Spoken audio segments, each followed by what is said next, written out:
Welcome to episode 3 of the PDS podcast. We have another awesome show planned for today, but before we get started, I just want to take a moment to thank our sponsor for today's episode, Miracle Dent Repair. We'll hear a little bit more about them a little later in the show. Also, if you're watching us live right now, normally that would mean that you're one of our valuable Facebook supporters, but today we have opened this one up for everybody to experience live. So if you enjoy today's live show and want to see future episodes, make sure you become a supporter on Facebook. Now let's get started.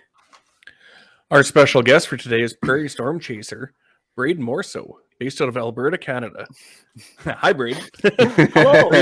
Braydon's been chasing severe weather for 13 years across Canada and the United States in his bright green storm chasing Jeep, the Predator. Capital T-O-R.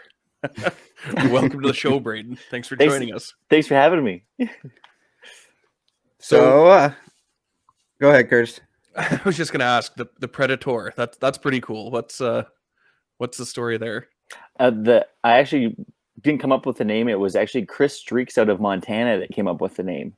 When we put it out there, I had built the Jeep and I was trying to come up with a catchy name. So I asked Twitter any ideas, and Chris won the bit, definitely, with that. You're a brave man going to Twitter and asking.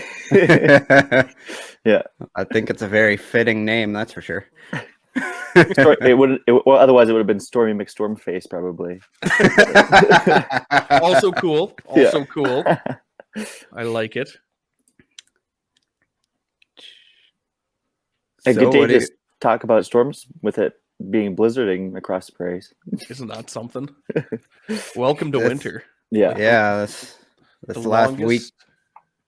What's that? I was going to say the longest, most beautiful fall, and just like that, it's winter. Yeah, taken away just like that. Mm-hmm. We've been lucky. I've been pushing snow here in Manitoba for over a week now.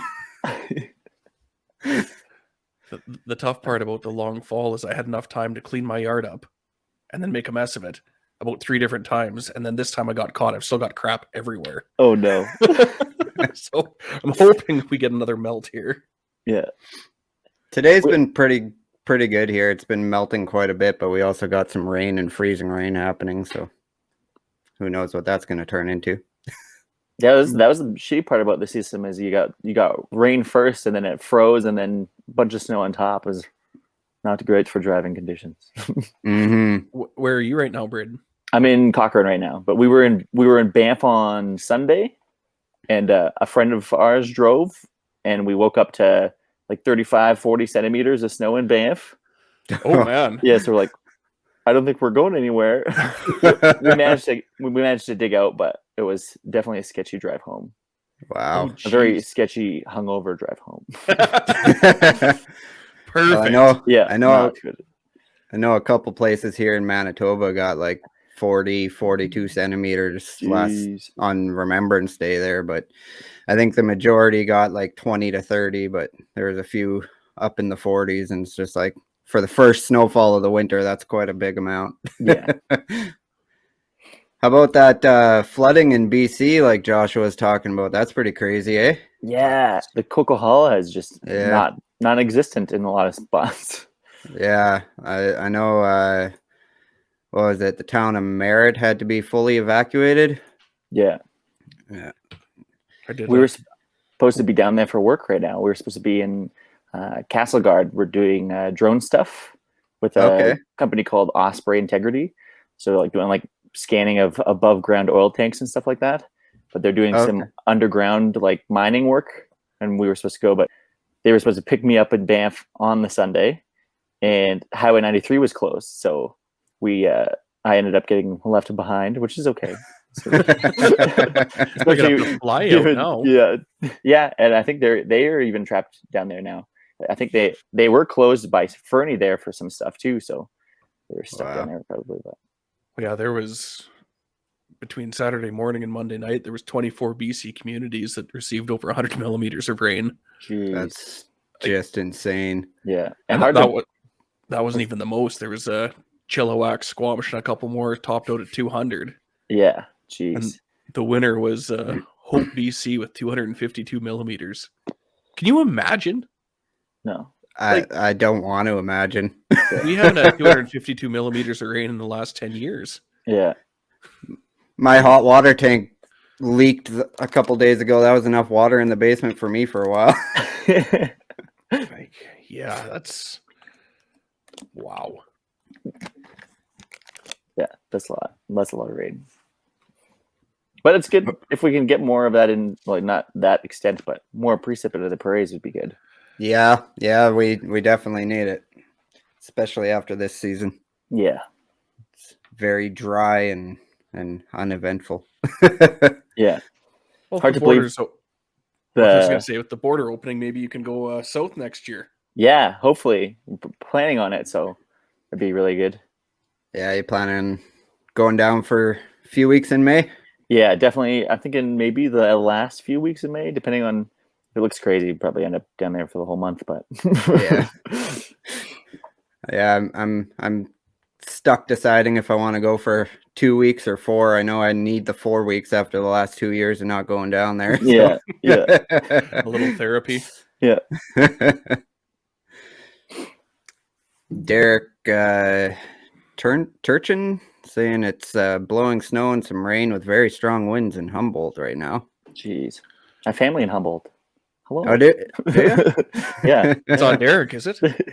No. As I see his picture, he looks familiar. Long lost cousin Derek. Well, and just before we went live, Braydon was showing us the Sask Highway hotline, and it looked like everything around Moose Jaw and Regina was completely closed. Yeah, you can't. Oops. I don't know if you can see that. It is all red. That is a lot of red no-goes. Yeah, you're trapped. So instead of going for a drive, we just hang out on Facebook with us and grab a beer and relax. Exactly. Yeah. So, Braydon, you might have to come out to Manitoba and cross down to the States for May. Did you hear Grand Forks is offering free PCR tests to Canadian travelers? Yeah, that's great. It would make it very easier. So, made me happy, that's for sure. Yeah. That's kind of the one downfall to going down right now is having to pay to get a test to come back. Yeah. I saw this post today from Pelican Lake, Manitoba. They got those new, like, glamping.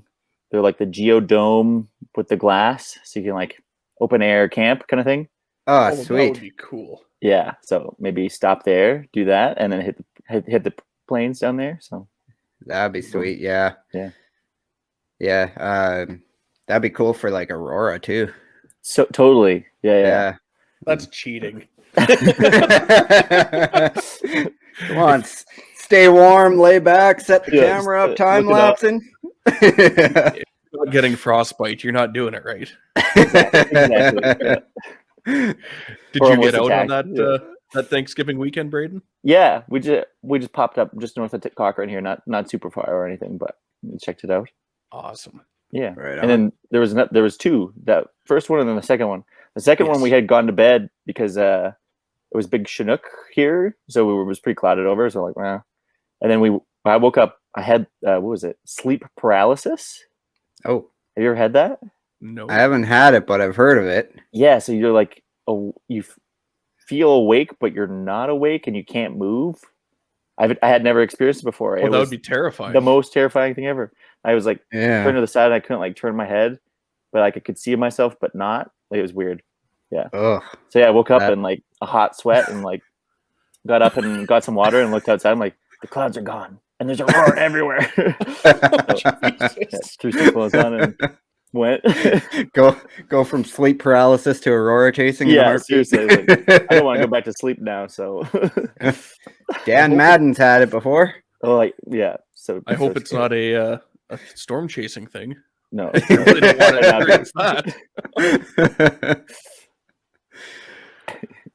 So, Braydon, why don't you tell us a little bit about maybe your top 5 chases? Top 5 chases? Yeah. I definitely have to say number 1, or maybe I should go backwards. I have to try to figure it out backwards. Go back. Go backwards, yeah. I don't know if I could go backwards. I'd have to like write it down first and then go backwards. I'll just do a miscellaneous and then the top one. So I'd have to say the first few would be down in the States for sure. Didn't give too much thought to this yet. It's hard to choose. Chapman, right on the spot, instantly. Chapman, Kansas, definitely was a good one. We were down in the States with extreme tornado tours, and it was 5 days straight of tornadoes, and that was the set. So it was Turkey, Texas, the nighttime wedge that moved west with the left split that almost caught everybody. Spearman, Texas, Panhandle was just a brief tornado, but a large tornado. Leota, Kansas was in that set of days. Then it was Dodge City. And then by that time, we were like, okay, listen here, you guys. You should all, Shannon was even on this tour. We're like, you guys should all just quit chasing after this. Like, you've seen enough tornadoes, you'll never see this again, blah, blah, blah. So it was the next day, and we're like, okay, we just had Dodge City where we had like a dozen tornadoes in a day. And we're like, today's a structure day, guys. Like, you're not going to see much like crazy. Maybe we'll get some big hail. So we're continuing east. We're at a Casey's getting gas station pizza in Hutchinson, Kansas, when we looked north and saw the atomic bomb going off. And that was the beginning of the Chapman, Kansas, or Beddington 2.0 storm. So it produced a small tornado just west of the interstate as it was getting going, and then it cycled for a little bit, and we were playing around in the hail, and that's when it looked like, wow, this thing's gonna put down a big tornado. And then we had a tornado on the ground for 90 minutes. Jesus. Wow. Yeah, and you could just chase circles around. It looked like it was gonna, a couple times looked like it was gonna maybe rope out, and it was just like a steam engine feed into it. New circulations were just feeding into the ongoing tornado. It just kept it going for forever. So you have time to have a nap and grab a sub. Yeah, pretty much. Yeah, come back and finish chasing it. Yeah, so that was a pretty crazy experience. One of the damage reports was that it warped train tracks. Really? It actually warped, like moved train tracks. Oh, holy man. Yeah, that's pretty crazy. Yeah. You mentioned Hutchinson, Kansas. Is that the hotel story you were telling me about this summer? Hutchinson. What's that? I can't remember. I don't know if that was the one or not. That might have been the one you were telling me with Tom there. I don't think so. PG. No, not that kind of hotel story. No. Oh, like the bed bug one? Yeah, like the nasty hotel. No, that was in Brooks, Alberta. Oh, was it Brooks? Yeah, it was in Brooks. Why did I think it was in the States? Yeah. Okay, yeah. We were chasing here in Alberta, and so we were up by like Rocky Mountain House, and then we drove to Brooks. It was about 2:30 in the morning, and we were trying to get to Saskatchewan. But we were shooting with that crew that we had from Quebec. Oh yeah. And so it was after the shoot. So literally we had that period where we were shooting with them, and we didn't see any storms at all because of the smoke. Yeah. The day they left, like they went to the airport that day, we went up north and we got that tornado warn storm briefly. And then we drove to Brooks. It was 2:30. We checked into this hotel, and the guy was super nice. The rate was good. And we get in there, and all 3 rooms that we booked, it was Sean, Tom, and I, and Mary. Yeah. And all 3 rooms had bed bugs, like severe bed bugs. Like in the corners of the beds were like red with blood. Like it was bad. Gross. we phoned the front desk and we're like, bro, really, like there's bed bugs in all these rooms, and we had like pictures and our flashlights out, and he's like came in and he's like, those aren't bed bugs. And I'm like, are you serious? Like, well, so regardless, we're leaving. So and he said, I'll give you a refund in the morning. And then we went to the Canalta. So like we're just figured at this point, just book wherever kind of thing. Yeah, I'll pay whatever. Yeah. So we went to the Canalta, and it turned into us just drinking in the parking lot until 4:30 in the morning because we're like wired from that experience, right? Just terrified. Yeah. So up till about 5, then we drove to Saskatchewan in the morning, and we had that one chase down southeast of Regina. I think we ended up, but it was pretty lackluster storms that day anyways. Yeah. Yeah. Hey, at least that hotel didn't have somebody sleeping with their blinds wide open, eh? That's true. Braydon, Tom, and I stopped at a hotel. Where was that? Moose Jaw? No, Moose Jaw, yeah, Moose Jaw, and no, it was in Alberta. Was it? Yeah, Medicine Hat. Medicine Hat. Yeah, Medicine Hat. Yeah. And we're the room next to me, we thought was Braydon and Tom's room, so the blinds were wide open. So Braydon's looking through the windows, like, you know, checking out the room, seeing what it's Tom. like. Then we both kind of look at each other. There's somebody sleeping on that bed right there. Yeah, we kind of look. That's not the right room. And then we duck down really quick. Kind of like scoot over to the side. Yeah. It wasn't me, I promise. Yeah. There's always good hotel stories, definitely. Oh yeah. We were with Shannon and Jordan and Tom, and I think Barb was even with us back then. Oh, and down in Goodland. Yeah, with this screeching fan. Bathroom banshee fan. Yeah, they turn on the lights and the fan comes on automatically with the lights. Yep. And it was the loudest screech. Like it sounded like somebody screaming, like somebody's getting murdered in the room. Yeah, Shannon's got a good video somewhere of it. Yeah. I can't do those kinds of hotel rooms. I always end up fixing the stuff. I take it apart and I have to fix it because I can't handle it. I think Tom just ended up going into the wall and disconnecting the wires to the fan to shut it up or something. So wasn't doing it.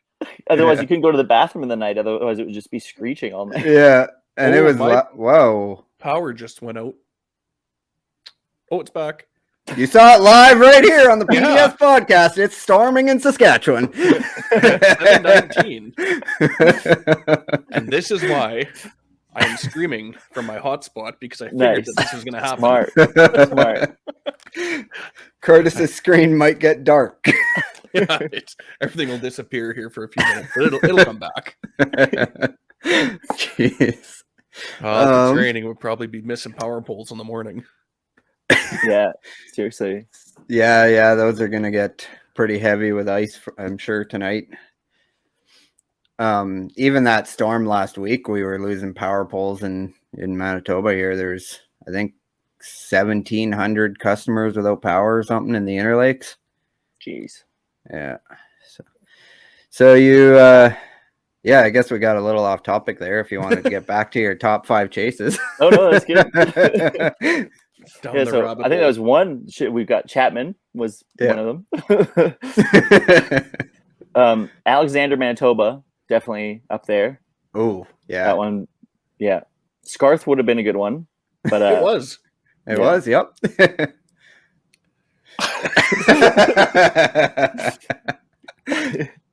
I have you to be thankful for getting that Alexander one, by the way. You texted me to get my ass out there, so I did, and sure enough, as soon as I got close enough, it was on the ground.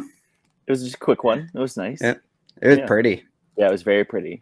Very, very pretty. I got as far as Mooseman on that one. I was like, oh, why am I even bothering? It's not going to happen. So you got to give it a shot. Yeah. Everybody was thinking southeast Manitoba that day, and sure enough, western Manitoba goes up again. Yeah, seriously. Yeah. Yeah. Manitoba, about 90% of the time you bust, but when it does go, it really goes. Yep. Yep. Exactly. We got Tilston was like that. Pipestone. Definitely. Eli, Scarth. Tilston's definitely my number one for chases. Definitely. Yeah. I don't blame you for that one. Yeah. That's my number one disappointment that I didn't get that one. Well, fair is fair. Yeah, true enough. True enough. You got Tilston, I got Scarth. Yeah. Jeez. Nice. Yeah. So that's 3. I got 2 more, right? I think. Sure. Yep. You can have 10 more if you want. I really love Saskatchewan for chasing. It's definitely probably my favorite place to chase over the plains or prairies kind of thing.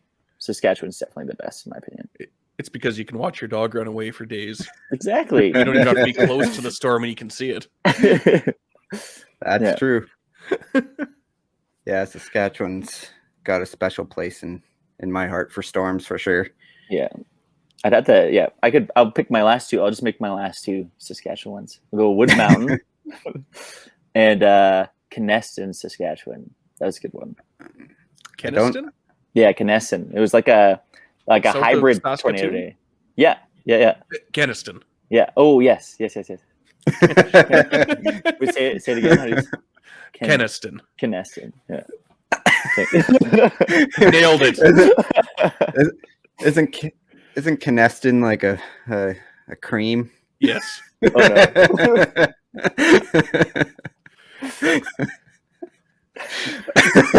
Anyway, so Wood Mountain, what was that all about? Yeah, Wood Mountain was a good one. We were with it was Sean, Craig Boehm, and Craig Hiltz. We were all kind of together when we intercepted that one. We had to. So Beth actually was on it before anybody else. Beth had quit for the day because most of the storms had turned into this massive line into western Saskatchewan, and they were pushing east pretty quick. And Beth really does not like hail, so she was racing east, and we got this rogue storm out ahead of the line, and Beth ended up in front of it, and you couldn't go north far enough to get away from the line, and you couldn't go south far enough before you hit the border kind of thing. So she's just trying to like find a weak point. So she had gone south on the road by Wood Mountain, and off in the distance, this rogue storm that had gone up was producing all these tornadoes. So she got in. She was in the perfect position. She got all these tornadoes.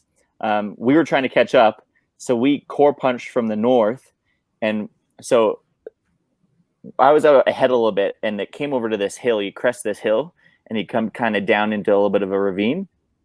But Sean and the other guys were just behind me, and there was some decent sized hailstones, so they had slowed down. And I crested the hill and looked to the right, and this tornado, like massive tornado, is in this field just to the right of the road. Oh, so I'm trying to phone them, like, you guys got to crest the hill to see. There's a huge tornado right here, and we had to get south before it took the road, right? Yeah. So it turned into us racing south to get south of it. Jeez. But it was a fun day. Lots of fun that day. The roads, I feel like if the roads were better to go to the east, it produced multiple more tornadoes just to the east. But it was just no man's land. Yeah, in Wood Mountain, that area, it's basically 3 roads. Yeah, just all provincial park. Yeah. Yeah, it's hills and pasture. Yeah. Jeez. Not much of a grid system down there. No. I kind of teased a little bit on Twitter earlier today about that time back in May 2019 when we were washing our vehicles in the middle of torrential downpours in Oklahoma. Yeah. That was easily $150 car wash. Oh yeah. Yeah, that was insane. So we were chasing, I can't remember what town we were nearest, but we were chasing, I think it was it the day after Laverne? Was it? I can't remember what was the day after Laverne. I know we started in Woodward that day. Yeah, and the car wash was in Enid, I think. Enid, okay. And then so yeah, it was like not a very big risk day or anything, but we just went to chase what was around, and we ended up on you've never been down like Oklahoma and stuff, have you, Curtis? Not yet, buddy.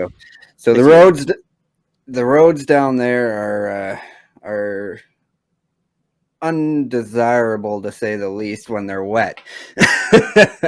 So we ended up crossing like multiple flooded roads because that year there was just insane flooding in Oklahoma all over the place. So we had to cross like multiple flooded highways and stuff to get to where we were going, and we wound up on this one road that was just pure mud. Neither of us thought we were gonna get down it. I didn't have my truck at that time. My transfer case had blown like a week before, so I brought it back up to Canada and came down in a Hyundai Santa Fe. And whose Santa Fe was it? My mom's. Yeah. So I'm down there in that, and Braydon's got Predator, and he's going down the road ahead of me. He's just going sideways, and like we're barely making it down this road. We get to the end of the road, and it's just the vehicles are just coated in this goulash mud, and we finally got onto some pavement, and you know what it's like when mud gets in your rims and you're just driving down the road like this. And so we're doing like 30 kilometers an hour, and we're like, we got to find the closest car wash we can. So we get to this town, and we went to one car wash and it was closed. So then we had to find another one. Right now, we are talking about Enid, Oklahoma. So we get to another car wash, and we start washing the vehicles, and all of a sudden just torrential rainfall starts coming down.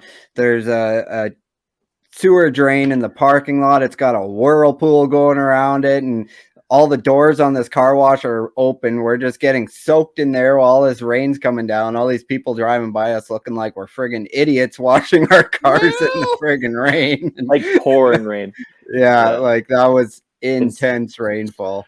CG's like barraging down air, the power's flickering. Like, Yeah. Here we're like, we're soaking wet too from it. Like, yeah, that was. You won't believe it. These Canadians, like, look at them. They're washing their car in this. Yeah, it was just one of those good road stories from down in the States. Yeah, the turtles were really bad that year too. There was turtles everywhere. Yeah. And we avoided them the whole time until Tipton, Waldo, Oklahoma. Yeah. Yeah, and probably the biggest turtle I had seen the whole time, like size of a dinner plate. I remember that. It was very bad. That was a good chase day too. Holy. Yeah, it was. That was good. The storm was ripping though. Yeah. If it was a little slower, we could have gotten a little closer to it. Yeah, we scored a lot of tornadoes off that one though. Can't complain about that. We were down for 12 days, and we saw 18 tornadoes in the 12 days. Oh. Well. And like 8 of them were that one day. Yeah, seriously. 8 of them were like that 1 hour. Yeah. That doesn't count, Jordan. If it's in the same hour, it's the same tornado. God, everyone knows that. Should we take our first break here? Yeah, we'll take a little 5-minute break here, and then we'll be back after that with some more questions for Braydon. Hail damage. It can happen at any time, and when it does, bring it to the hail repair specialists at Miracle Dent, because dents are what we do. Our paintless dent repair process maintains your original factory finish with no repainting or parts to order. You'll have your vehicle with its original factory paint back in no time, like it never happened. If Mother Nature has put a dent in your summer, come to Miracle Dent Repair. Dents are what we do. All right, we're back. Before we get into the rest of the show, I just wanted to mention that our sponsor of the PDS podcast, Miracle Dent Repair, has been generous enough to offer us 6 $100 gift certificates for to go towards dent repair. We're going to be giving those away to our Facebook supporters. So how you can get into that is if you're already a Facebook supporter, just look for our most recent post in the supporters hub and comment hashtag the PDS podcast, and you're automatically entered. And if you're not a supporter, just become a supporter and do that same thing. Winners will be announced during the live recording of episode 4 on November 30th. And with that being said, it's time for 21 questions with Braydon. Perfect. Are you ready, buddy? Yes. So, since I am the new guy and just new to all the storm chasing, I'm really going to take advantage of the fact that we have a podcast and ask you what is your secret weapon, or what do you look at in the radars or the models? What is your special sauce? Like what do you really look at when you see it? You're like, yes, I know that's going to be a storm that I want to be on. That's where I'm going. What's that for you? I really like outflow boundaries. Like outflow boundary plays is definitely one of my favorite features to look for. I was looking for those outflow boundaries that are cooking the day after some storms move through or a big MTS moves through. Okay, so for the Less Oh yeah, initiated. for more like more what is layman's that? terms. Yeah. Yeah. So when you get a big system of storms move through, they can leave behind these residual boundaries. I'm talking with my hands here. Can you see me? Perfect. So after the storm kind of moves through, it would leave this little area of more enhanced vorticity for storms. And if a storm can ingest that or eat it, it can help it produce tornadoes, essentially. So these storms you gotta think of these storms as living, breathing organisms. So they breathing in warm, moist air, and then it drops out. It breathes it in, and then the wind shear helps it kind of vent it out. So think of it as breathing in and out. Neat. Yeah, so you got to feed them what they want, so that they can do cool things. They just didn't want to eat this year. Yeah, no, not at all. They're eating smoke. That's why. Yeah. Yeah. So, what do you do when you're not chasing? For example, work or pleasure, anything like that? Right now, for work, I'm doing this drone stuff with these guys out of Alberta. So we go into oil tanks, and after they've been cleaned out and stuff, we'll take this drone that comes in this big cage, and we'll fly it around in and outside of the tank to look for any signs of areas that need to be repaired or anything like that. Oh, cool. Yeah, so oil tank drone inspection currently. And I'm trying to learn how to do the exterior stuff. I'm going to be getting my drone license, and I can use that in the storm world too this year. Awesome. Oh, that's sweet. neat. Yeah. That'll be So what sweet. kind of drone do you have then?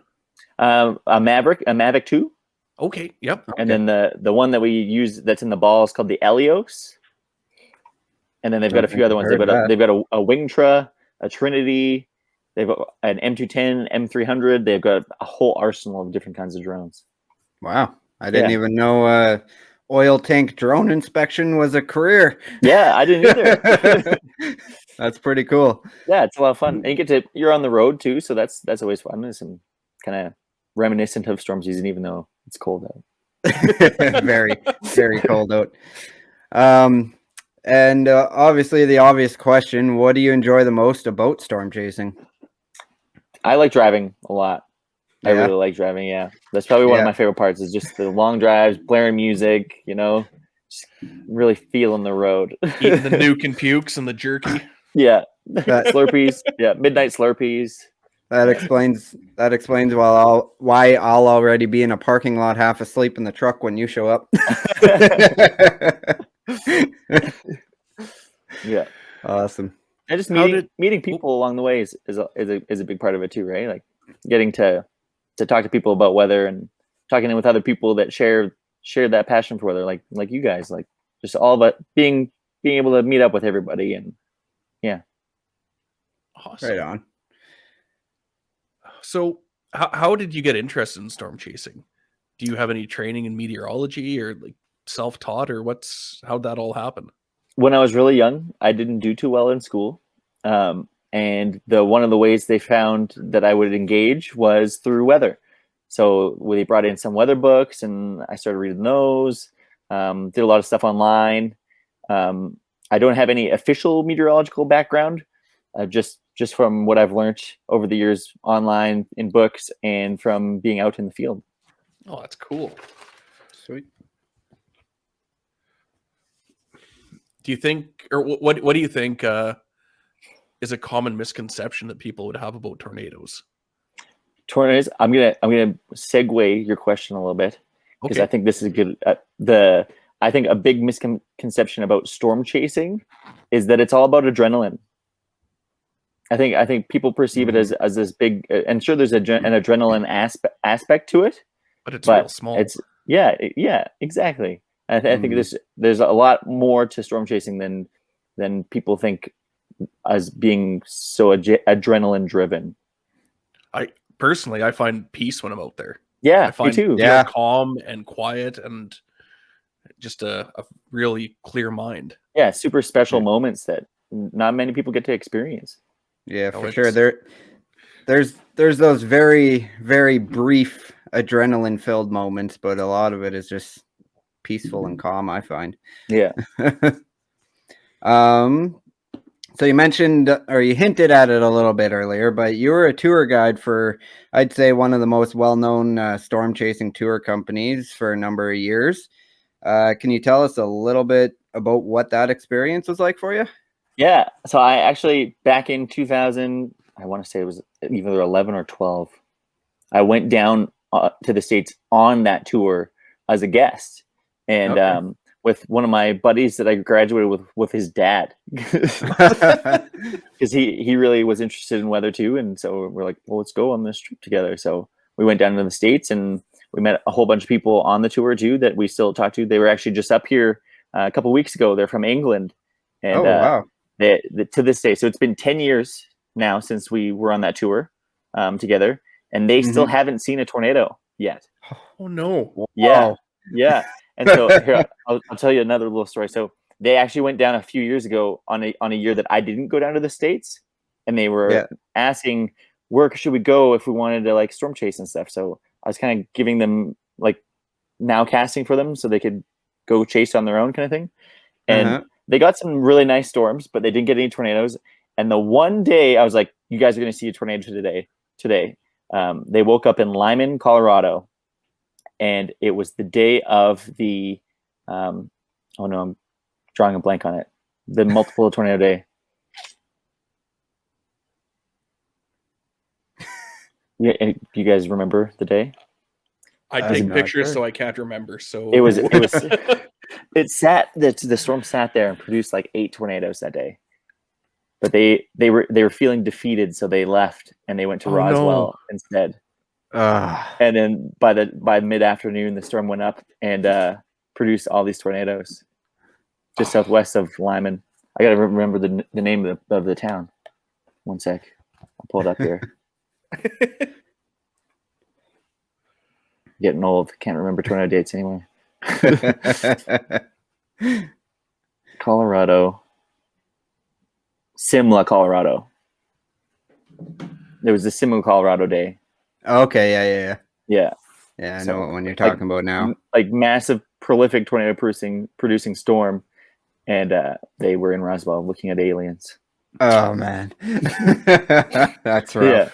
Yeah. Sounds like I need to chase with them. That sounds like my kind of decision making. So I think they're gonna come over and chase this spring in the States. So awesome! We'll chase together and get them some tornadoes finally. Sounds good to me. Yeah. But yeah, so the following year after going on the ETT tour as a guest, they called and asked if I wanted to come down and guide for a week. So I went and guided with Mike Scanlon, Matt Phelps, Alex Scholten, Shanda Hinton, and we had an absolute blast. Awesome. Yeah, things changed with the ETT over after that year. So it was under some new management. So it came down again, and we ended up doing it for 1 to 2 months at a time. We were going down and chasing for 2 months on the road and seeing a lot of tornadoes. That is cool. Right on. That's pretty wicked. I'm going to diverge from our list of questions here just because I think Kathy in the comments has a pretty good one for you. With having back-to-back La Niñas, last year seemed so mild and a lack of snow and storms, and this year seems so very different already. Do you think there will be lots of storms and snow this year? I think on the latter half of our season, we'll maybe see more stormy conditions, more precip kind of wise. Right now, the way that the PDO or Pacific oscillation pattern is kind of playing up, we're seeing more like a tug-of-war effect where we are La Nina, but we're getting hints of El Nino in our La Nina, if that makes sense. So we're kind of getting a tug-of-war with the system. So we're still getting that warming to the west a little bit before we get that more substantial La Nina before the spring. Okay. Sweet. So yeah, hopefully that spells it spells typically having that in the spring would suggest that we have a really active spring down in the States. That would be nice. That would definitely be nice. It's been a long time coming. So I mean, obviously nice for certain situations, at least, you know. Yeah. We could use all sorts of moisture. Yeah. Yeah, we could always use more moisture, I feel like. Yeah. So I feel like I know the answer to this question, but I'm still going to ask it. What's your favorite storm setup to chase? Tornadoes or structure? Tornadoes, definitely. Are you sure you don't want to think about it? Yeah. I'll take a constellation. Like I don't mind if there isn't tornadoes. Like I still have a good time, but if there's a tornado, definitely the cherry on top. And I think I already know the answer to this one, but as storm chasers, we all have that one special storm or tornado that just sticks with us. What's yours? Definitely Tilson, Manitoba, without a doubt. That's what I figured. Have you ever had a tornado turn on you? I have a couple times, and Tilson is definitely one of them. We were going to go up the road a little bit further, and you get with those big tornadoes like that, you typically get wobbles. But we've had on several occasions tornadoes turn on us and get that little extra couple 100 feet is always interesting. That's moving the wrong way. That shouldn't be going this way. Yeah, it happens quick too, so it catches you off guard sometimes. Would you consider storm chasing to be an addiction? Yes, absolutely. No hesitation. Yeah, I feel like I'd have to agree with you. Yeah, it's I don't know how a person could actually quit once you start. No, and I get bugged by my friends all the time. Like, you work and then you just spend all your money on gas. You just burn your money, basically. Yes, yeah. that is like, correct. Yeah, that's fun. That's Yeah. exactly what I do. SDS is real. Yeah, absolutely. What was your greatest accomplishment as a storm chaser? What do you think? Greatest accomplishment? Mm-hmm. Yeah, in a whole just storm chasing period. So that, yeah, I know a lot of my teachers, and when I was younger, some of them supported, but a lot didn't. And they said, this isn't something that you'll ever be able to do. It's all part of a movie kind of thing. It's not realistic. And that, if anything, made me want to do it more. Right? Oh, you can't do that. Yeah. Hold my beer. Yeah. Yeah. When I was really little, even in my yearbook, I put that I wanted to be a storm chaser. When I got older, I wanted to go to tornado. I spelt it ale, but I meant alley. It was too little to know how to spell it. That's awesome. Yeah, it's just I think that's the greatest accomplishment is just setting out and actually doing it and doing what I wanted to do. Right on. That's freaking awesome.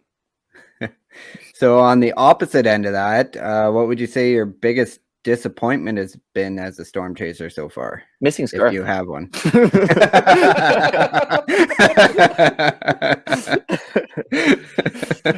Yeah, definitely. Okay, I guess that's a good answer. Yeah. Yeah. Just fast on these answers. Yeah, we swear this isn't scripted. So, we kind of already answered my next question, Curtis. So, did you want to go on to yours? Yeah. How do you think that weather changes are affecting storms? Like, do you think the Tornado Alley is moving or changing, or how do you think the weather patterns are affecting that? I think it's hard to say because it's all part of it could be all part of a bigger cycle, right? So maybe it's more typical for it to be doing this, but we're just seeing this small window where in the grand scheme it could be more normal. That's just my thought on it. That makes sense. Yeah. That absolutely makes sense.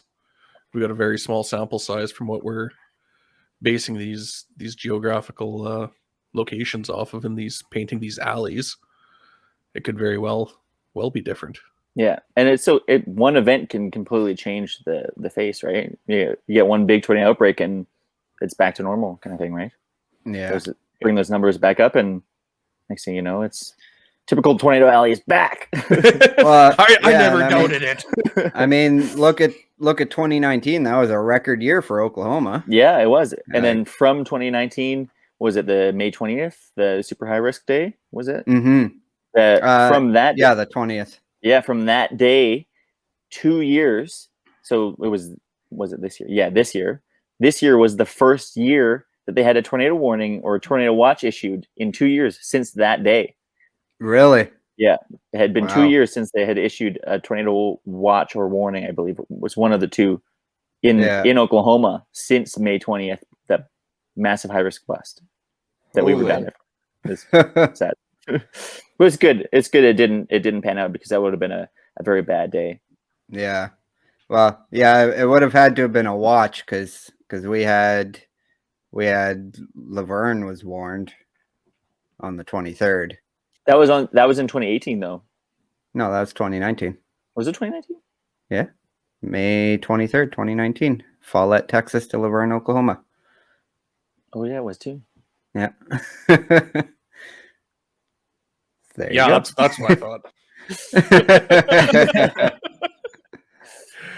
Oh, we'll try to avoid the fight here. And have you ever gotten too close to a tornado? Where you know you had that, you're gonna have to beep this out, but that asshole pucker moment where, I've had one pucker moment, and it wasn't actually the tornado that was the risk. It was the hail. Oh, really? Yeah, we were in the tour vans. It was the Elmer Tipton, Oklahoma, along the Texas border tornado, and it caught a lot of people. We had some locals out ahead of us, just some kids, and they were freaking out. And we had a massive tornado to our south. It was moving east northeast, and we needed to go a little bit east. We had to go north to get to our east option, and the forward flank downdraft caught us. And because these kids were just driving so slow, and we couldn't get to that east road before it caught up to us. So we had our tour vans, and we had like massive softballs coming at us at 100 miles per hour. So they're coming in sideways, right? So they took out every single window in the van was gone, and people were ducking down, and we had these softballs going over people through the whole van. So, like, do they have? Excuse me. Do they have helmets or? No, they did not have helmets. Oh, Jesus! Shannon was actually with us on that one as well.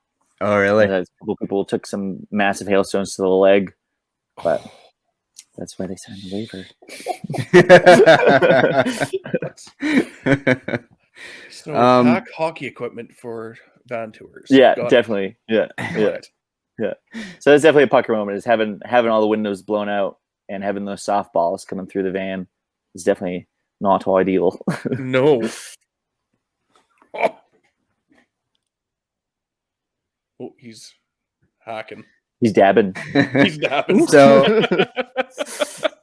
So you mentioned that high risk day in 2019, and that brings up my next question.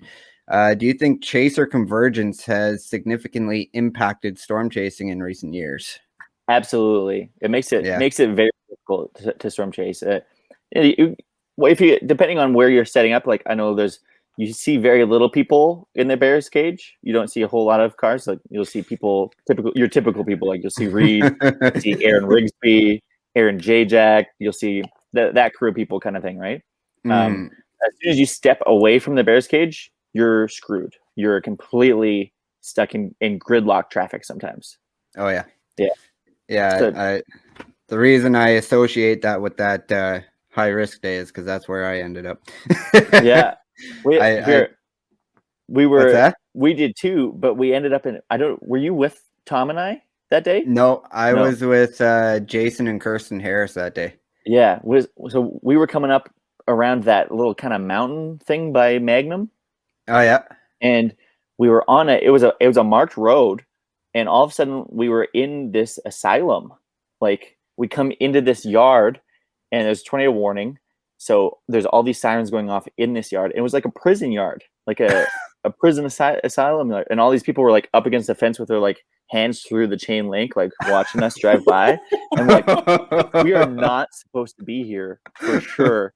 And so we like came up and we're like in the middle of the yard, and like there's people walking around, and we came up to the security booth and there was nobody in the booth, and we like went over like the spikes that go down when you drive over them, and we got out of the yard and we're like, yeah. We definitely weren't supposed to be in there. But it was a main road, and it just brought us right into this weird, creepy place. Wow. Oh, that is terrifying. Yeah, but it's because we were taking secondary roads because the convergence was so bad. Yeah, and that was my goal all day, was to stay out of the convergence because I knew how bad it was. It had potential to be that day, so I took back roads as much as I could until the very last point where my only option was the highway going into Magnum, and yeah, it's stuck in gridlock traffic, thousands of cars, and one there was like a car accident on a bridge in front of me, and it was just a nightmare from that point on that day. Yeah, not good. Yeah, and then I ended up calling the chase, and I was at some gas station, and who was it? Scott Peak was in there showing off his footage of the tornado, and I'm like, "Oh, you suck, man! I hate you so much right now." Yeah. Where was I on my list here? Oh yeah. So I personally prefer to not chase nocturnal tornadoes alone. And to be honest, the only time I'm ever comfortable doing so is when I'm with you. So can you tell us a little bit about the additional dangers that come with chasing nighttime tornadoes, and why you or why maybe you don't enjoy chasing them, and what additional precautions you take while doing so? I personally like it because there's less people out typically. Everybody's gone to bed, right? Everybody that, and then just like the scare aspect of it. A lot of people don't like to chase at night, but I feel like if you give yourself that extra bit of distance and you're prepared for any other outcomes, like you definitely have to think about there's less people out, so you have less people to help if for whatever reason you were to get stuck or something like that. So just making sure not to take dicey roads. Just sticking to main roads and stuff like that, or do it with somebody else, right?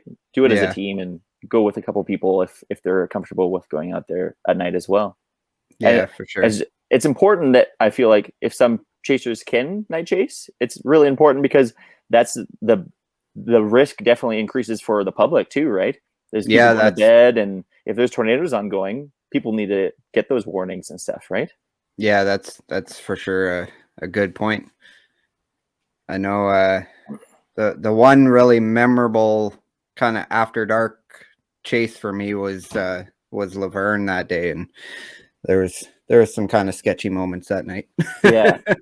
The part that sticks out the most is when we had all those emergency vehicles. Yeah, right. Yeah, they were moving assets from the town, so there's tornado warning for the town of Laverne. So they took all the fire trucks, all the police cars, all the ambulances. There was probably about, what would you say, like 17 or 18 emergency vehicles, and they were all lights blaring, sirens blaring, all on a big line, jumping road to road from the storm, and we were caught in their convoy. And then they were stopping and asking us, like, "Is it safe to go back yet?" They had no idea what was going on. So well, if we're still with you, no. Yeah. You guys are going the wrong way if you're going the same direction as us. So we're bringing up Radar Omega and stuff and showing them kind of where they needed to be and or not be, I guess. Yeah, that was kind of crazy to think that they had to move their assets like that. Like, yeah, that was pretty nuts.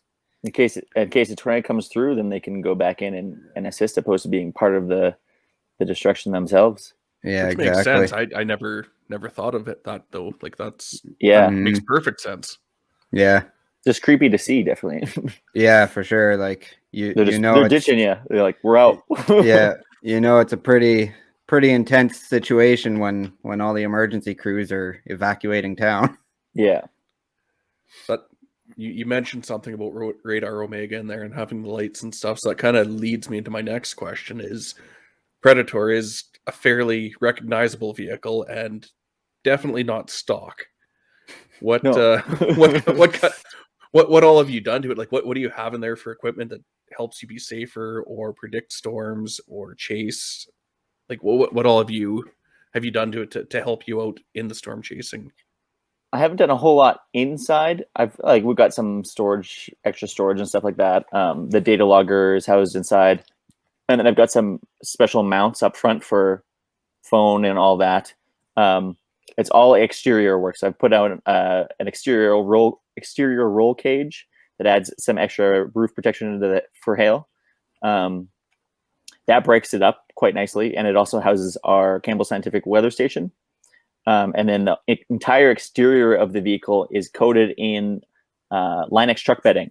So it's just a thin layer, just enough to keep it from getting any crazy dents.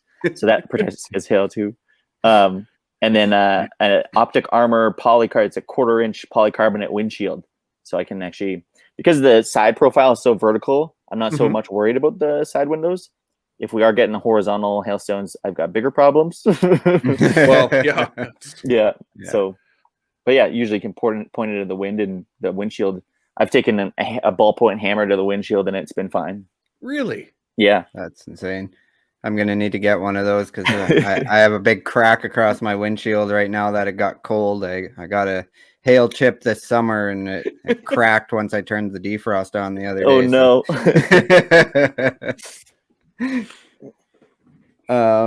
So there's many different types of storm chasers out there. You know, some are out there for the science, others out there for photos, videos, and some are even just out there because they enjoy doing it. Would you fit yourself into any of those categories individually, or all of the above? Or I'd probably have to go all of the above. Yeah. Yeah. It's a mixed bag of everything. It's a good answer. So you were talking about some of the trips you did and the high tornado counts you had in a day. What's your highest count in a season? In a season? Yeah. I actually don't know. I wouldn't be able to tell you. Yeah. I haven't, I think, 2016. I'd have to say 2016. But no idea how many. I don't know how many, no. Because we were down there for a month and a half during that period. And just in that 5-day period, we had 5 days straight of tornadoes, but we had multiple tornado days around that. So 2016 just definitely the biggest year. That's how I'm going to measure my success from here on out then. I measure it with hotel keys. Here, one sec.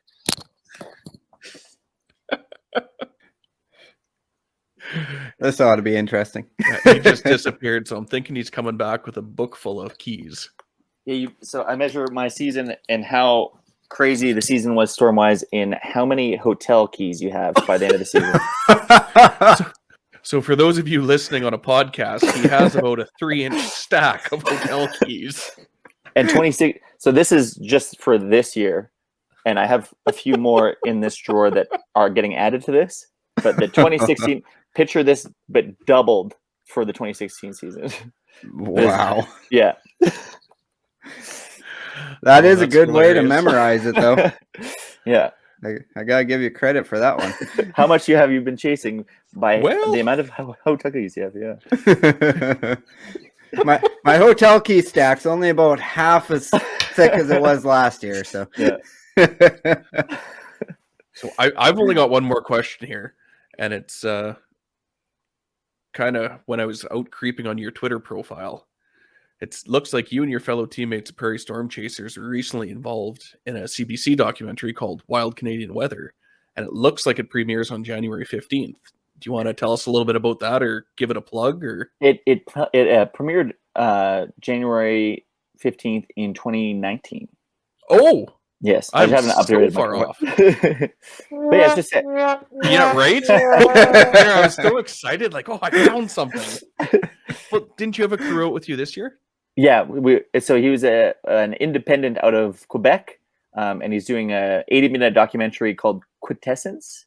So it's the quintessence of life, and it talks about different elements through life, and so it's about special moments through life that encapture these elements. Oh, yeah. Well, damn it, Jordan! You should have known that. Your question. I see why you've made sure to let me take it.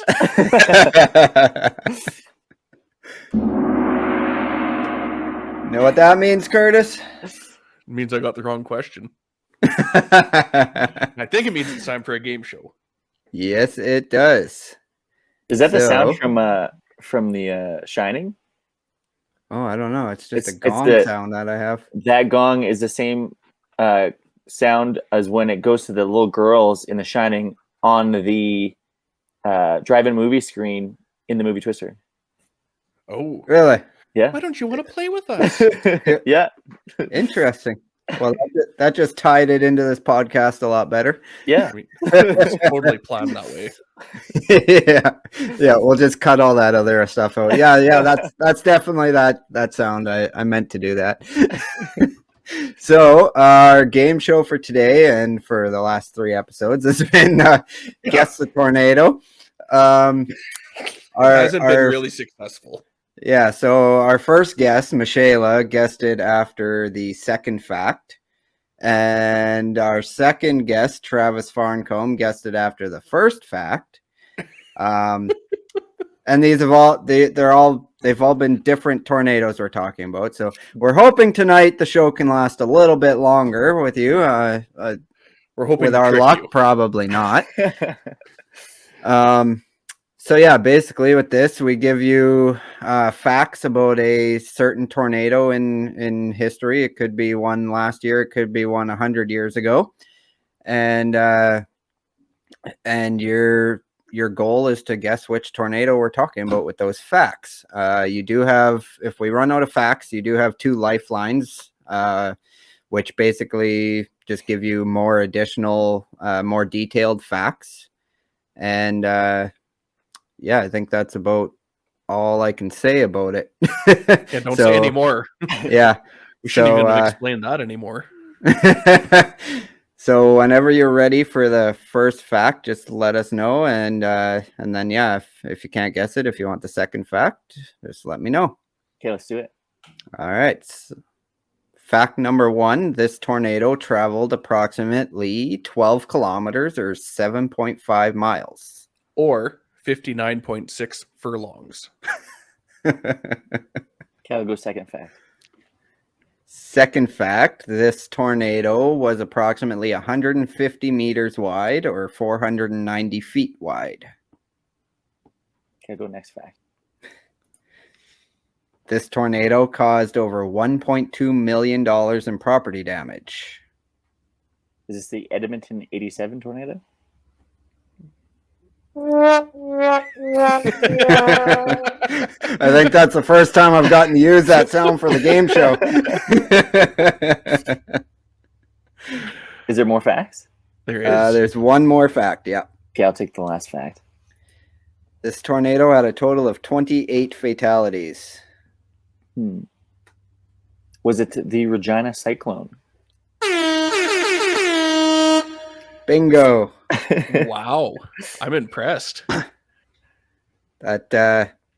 So we actually did reuse the one that we had for the last episode with Travis, just because he only guessed it after one guess. So we changed the facts around a little bit so that in case you watched it, you wouldn't know that it was the same one. But yeah. So at least that lasted through all the facts this time. Yeah. So congratulations on that. And we would like to ask all the viewers and anyone listening to this, if you have any ideas for a fun little game at the end of our podcast, to let us know either on Twitter or through the comments. And if it's something we think we can implement, we will. I will also add that the lifelines for this one were this tornado occurred in 1912, and this tornado remains the deadliest tornado in Canadian history. So just some additional facts for those that are listening if they want them. So that kind of wraps everything up here. We're at the end of it. So Braydon, where can people find you on social media? I'm on most platforms except for I refuse to get TikTok. So, oh, dude, you are saving yourself so many hours of nothing. I go to bed at 10, assuming I'm going to sleep, and about midnight, I finally get to sleep because you get on TikTok and it's just the entire night is gone. Yeah. I do that with the Instagram Reels because they're all TikToks anyway. So, yeah, that's enough true. trouble there. Yeah. Instagram Reels, YouTube Shorts, they're all the same thing. Yeah. Well, there we go. So you can follow Braydon's socials at Braydon Morisseau, which is at BraydonMoreso, and at Prairie Storm Chasers as well. And you can follow us on Twitter at the PDS Podcast. You can follow Jordan at Manitoba Storm Chasers on Facebook, Twitter, and Instagram. And you can follow me at 706 Photos everywhere. Like everywhere that there's a social thing, I'll probably have something going on somewhere. But unless it's TikTok, then I don't post anything there. Just watches them, yeah. Yeah, just lurk in the shadows. So if you're listening to this, please go and subscribe to the show on your favorite podcast app. And if your player lets you, please leave a review. That'll help us come up to the top of the lists and get found by the search engines. And make sure you become a supporter on Facebook for the chance to win exclusive merch and prizes like these MDR $100 gift certificates that we have right now. And make sure you tune in for episode 4 live on November 30th with special guests Jason and Kirsten Harris.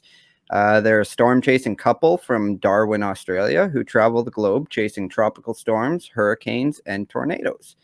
And I just wanted to say thank you to Braydon for joining us tonight. And for everyone else that's listening in, I hope you all have a great night. And we will catch you not next week, 2 weeks from now. So with that being said, thanks for joining us. Thanks, everyone. We'll see you next week. Yeah, 2 weeks from now.